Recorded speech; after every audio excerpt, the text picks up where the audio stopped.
Across cultures, the most rewarded female beauty traits have been hairless skin, small nose, large eyes, plump cheek, high-pitched voice, submissiveness or innocence, emotional dependency, and thin limbs. Did you notice that? These are the biological markers of adolescence, not adulthood. From ancient patriarchal societies to modern advertising, youthfulness has been marketed as the ultimate female virtue because youth implies powerlessness, malleability, sexual inexperience, lack of boundaries, and easier control. The preference wasn't aesthetic, it was political. Because a young girl is easier to dominate than a fully grown, assertive woman. Modern beauty culture constantly glorifies extremely thin bodies, narrow hips, flat stomach with no reproductive fat, long legs with no minimal curves, and small petite frames. These are not natural female traits. They resemble prepubescent proportions. On the other hand, an adult female features like hips, thighs, stretch marks, lines, fullness, body hairs are marked as flaws which need to be controlled, hidden, or fixed. This is the reason why diet, cosmetic, shaving, and bleaching industries thrive. They profit from the belief that a fully grown woman's body is unacceptable unless it's modified to appear younger, smoother, and smaller. Advertising has for decades relied on sexualized image of teenage looking models to sell everything from perfume, clothing, and even food. So the subtext is clear. The desirable femininity is youthful femininity. You would have noticed that fashion industries use models as young as 14 to 16 years old to set adult beauty standards for women. And pop culture also constantly pushes teenage aesthetics like school dress, baby face makeup, schoolgirl outfits, innocent but sexy positioning. When society repeatedly sexualizes youth, it creates a dangerous psychological association, which is female attractiveness is tied to being younger than an adult woman. This is not accidental.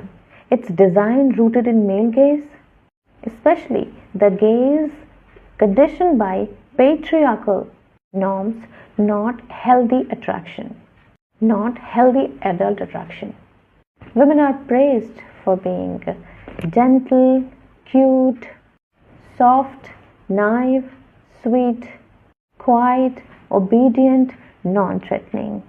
And these traits are not inherent to femininity. These are traits of children. When society links innocence with sexual desirability, it creates a disturbing overlap between attraction to women and attraction to girlhood traits. It's not the women who are the problem. It's the conditioning that equates girl-like characteristics with adult womanhood. Women's natural growth, physically, emotionally, intellectually, is often discouraged. Don't age, don't gain weight, don't get loud, don't get angry, don't take space, and don't say no. Why? Because adult female power threatens patriarchal control. And a childlike woman, small, eager to please, dependent, does not. The more a woman shrinks herself to female beauty norms, the less she threatens the patriarchal control, the less she threatens the patriarchal structures. So the girls learn early that being light is equal to being pretty. Being pretty is equal to being small, innocent, and youthful. Being youthful is being desirable, and being desirable is being worthy. This creates a self-worth system which is built on childlike aesthetics. This is the reason why adult women fear gaining weight, aging, getting wrinkles, weight gain, or maturity. Not because these things are inherently bad, but because it symbolizes leaving the girl-like zone that society and males in the society reward. This is a trauma adaptation, not vanity. Because these standards not just cause insecurity in women, they also normalize grooming, emotional abuse, power imbalance, exploitation, the dismissal of adult women's voices and their rights, and sexualization of young girls. When beauty is equated with girlhood and girlhood is sexualized, women lose their right to age, change, mature, and exist safely. So what we conclude here is that beauty standards aren't about beauty. They are about control. They are about reducing womanhood to girlhood. They are about conditioning women to shrink while men grow.